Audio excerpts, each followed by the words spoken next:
Good morning, welcome to Johnson's Garden Time. Jeremy, today we're going to talk about container gardening. We've talked about growing vegetables in containers, but now this is really the fun part of gardening, and that's growing color items, flowers in containers for your deck or patio. You know, the plant breeders have done such an amazing job over the past several years in coming up with unique species for our containers and plants that maybe we've had a long time, but things that are going to flower in different colors, flower styles, and maybe bloom more frequently without deadheading. Well, I think even the foliage color on a lot of these is just spectacular, that you don't even really need the flowers, but like I said, there are a lot of unique ones. So let's first talk about the basics of container gardening and then talk about some of the plants and how to do them. Yeah, kind of like with a lot of things in gardening, it starts with the soil and where we're planting. And so, you know, for most places, especially in Kansas, we want to have as large of a soil volume as possible to keep things from drying out, having to water more frequently during the summer months. So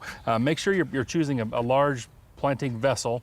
If you've got a huge pot, we've got the upsidaisies, which is kind of a false bottom that you can use to put in your large pot, so you're not having to fill it all the way with soil. But you do want a good amount of soil volume. Yeah, when you say soil, I wouldn't use topsoil, but I would use a potting mix, something like the Fertilome Ultimate Potting Mix, which is a very loose, will drain media that's going to allow that plant to have oxygen and take up nutrients. Yeah, at planting time, we like to use the Garden Coat 6 from Fertilome. Has the base nutrients, also has the micronutrients as well. Okay, then you can also supplement that with something like the Blooming and Rooting, a water soluble throughout the season as well. You might look at a few of the different plants we do have, and of course we've got more than we could use on this show, but the petunias and calibrachoa, there's been a lot of breeding done in those plants that really seem to never go out of flower, going to perform well all summer long. We've got the Garden Geeks, so these are kind of some unique plants to Johnson's, and this is a new Gomphrena called Cosmic Flare.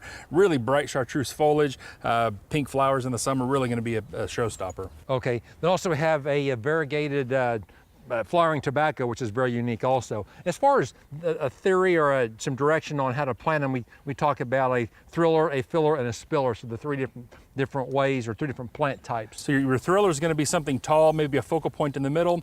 Filler is going to be bushy type plants around it, and then spillers are going to spill over the edge. You're going to use that combination, and you're going to have a successful garden. Okay, and of course we have plants for sun or shade. We have a lot of fun different planters as well. So we have a lot of things in our store, a lot of color items that will, I think, do well in your yard. Thanks a lot for watching, and we'll see you next time.